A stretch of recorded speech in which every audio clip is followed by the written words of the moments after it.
Bismillahirrahmanirrahim. Assalamualaikum warahmatullahi wabarakatuh.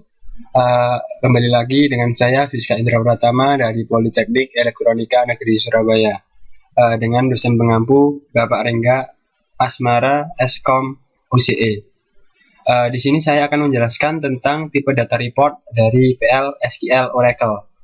Jadi ini merupakan sebuah tugas dari dosen untuk membuat sebuah video di mana video itu menerangkan tentang materi yang disampaikan oleh dosen. Berhubung tipe data record PL/SQL ini adalah merupakan materi yang harus saya sampaikan, saya akan mencoba menyampaikannya di sini atas pemahaman saya. Oke, langsung saya mulai aja. Yang pertama adalah tujuan pembelajaran, di mana tujuan pembelajar ini diharapkan mahasiswa dapat membuat user-defined PL/SQL record, membuat sebuah record dengan atribut row type, kemudian membuat sebuah indeks di dalam tabel, kemudian membuat sebuah indeks di dalam tabel record, menjelaskan perbedaan antara record, tabel, dan tabel dari record atau tabel of record, seperti itu. Oke, lanjut saja. Yang pertama, composite data types. Ada dua macam di sini, yaitu yang pertama adalah PL/SQL record, PL/SQL collection. Dan di PL/SQL collection ini dibagi menjadi tiga ya, yaitu index by table, master table, v-array. Komponen internal dapat digunakan kembali atau reusable. Jadi ini merupakan tambahan dari composite data types. Kemudian PL/SQL record. Ada beberapa syarat di mana PL/SQL record ini bisa dibuat, yaitu harus mengandung satu dan atau lebih komponen dari setiap scalar, record, atau index by tabel tipe data yang disebut field. Mirip dengan struktur catatan dalam bahasa generasi ketiga atau 3GL.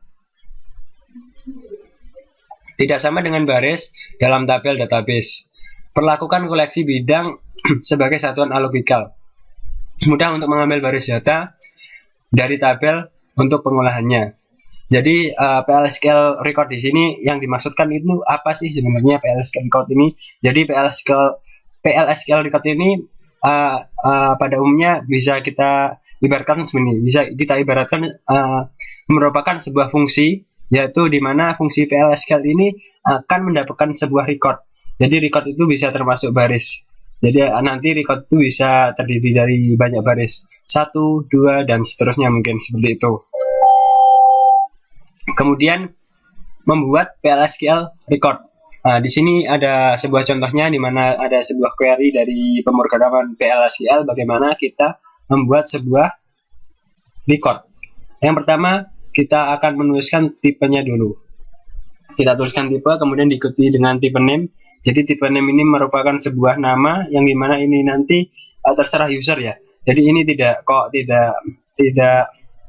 harus seperti ini namanya. Ini bisa diganti-ganti, entahkah itu A, B, C sampai Z, itu silahkan. Yang penting nama harus valid. Jadi kan ada aturan penamaan variabel seperti itu ya. Jadi nanti akan berfungsi juga di sini. Kemudian S record. Jadi mendefinisikan tipe name ini merupakan sebuah record. Kemudian di bawahnya ini diikuti dengan field declaration, terus kemudian identifier. Yang dimaksud dengan field declaration adalah, jadi ini kan merupakan field declaration. Jadi yang dimaksud dengan ini field declaration ini adalah ini. Jadi field name, field type, variable type ini merupakan salah satu atau bagian dari field declaration seperti itu. Jadi field declaration itu tidak hanya bersifat kok satu tipe atau mungkin terdiri dari satu kata seperti itu, tidak, tapi yang dimaksud file declaration adalah seperti ini. Nanti dideklarasikan seperti apa, tipe datanya seperti apa, seperti itu. Kemudian membuat PL/SQL record juga masih sekilas tentang membuat PL/SQL record. Mendeklarasikan variabel untuk menyimpan nama job dan salary data pegawai.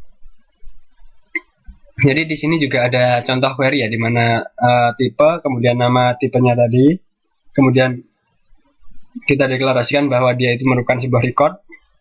Kemudian last name berupa dengan tipenya itu apa, kemudian job ID varchar, salary number. Nah, di sini itu maksudnya varchar 10 itu dia bertipekan mempunyai tipe varchar, kemudian max length-nya adalah 10.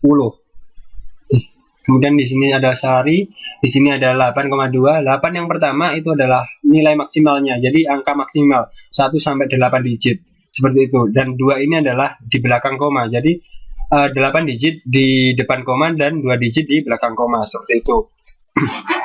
Kemudian creating PL/SQL struktur. Jadi kan kalau tadi kita sudah mengenal bagaimana kita membuat sebuah PL/SQL record, sekarang kita mengenal bagaimana struktur dari PL/SQL itu sendiri. Yang pertama yaitu strukturalnya adalah di sini. Kita bisa definisikan, yang pertama itu adalah kita harus menuliskan field, kemudian diikuti dengan data tipe. Contoh seperti ini.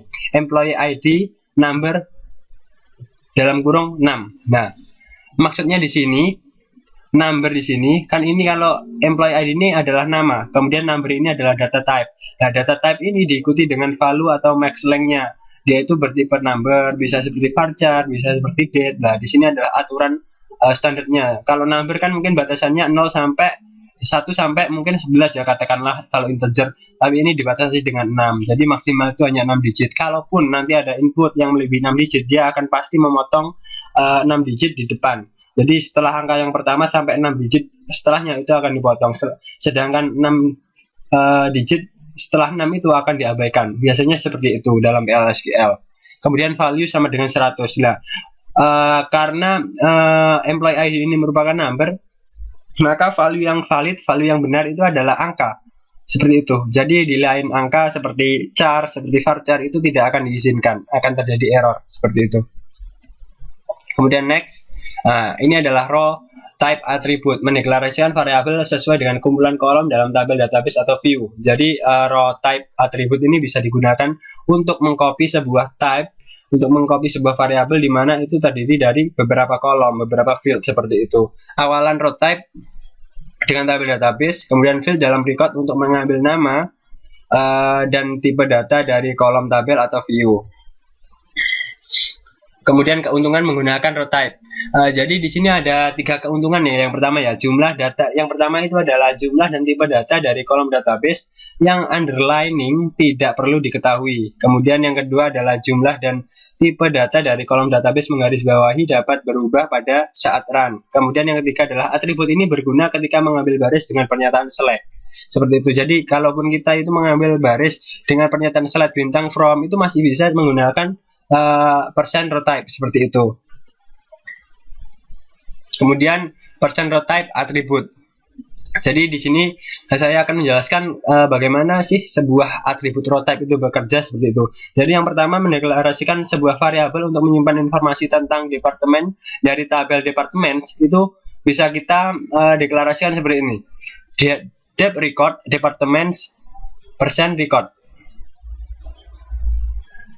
Jadi yang dimaksud di sini adalah membuat suatu record di mana record ini akan mengcopy semua tipe data dari field yang ada di tabel department seperti itu. Jadi ini nanti akan mempermudah kita dalam mengcopy atau mengclone sebuah database, sebuah tabel di dalam database seperti itu. Kemudian yang kedua ini adalah mendeklarasikan sebuah variabel untuk menyimpan informasi tentang employee dari tabel employee.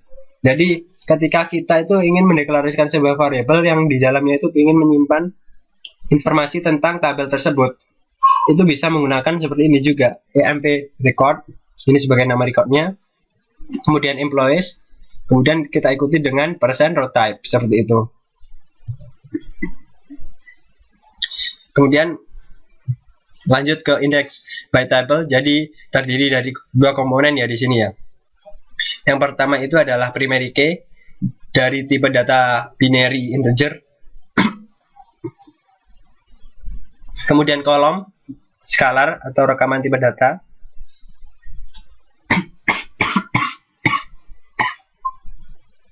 Dapat meningkatkan ukuran secara dinamis karena mereka tidak dibatasi. Kemudian creating an index by table. Di sini ada contoh query ya. Contoh query untuk mendapatkan sebuah index by table. Bisa dilihat seperti ini. Mungkin kita pertemuan kita udah sampai di sini aja ya. Jadi itu tadi yang bisa saya sampaikan. Akhir kata, wassalamualaikum warahmatullahi wabarakatuh.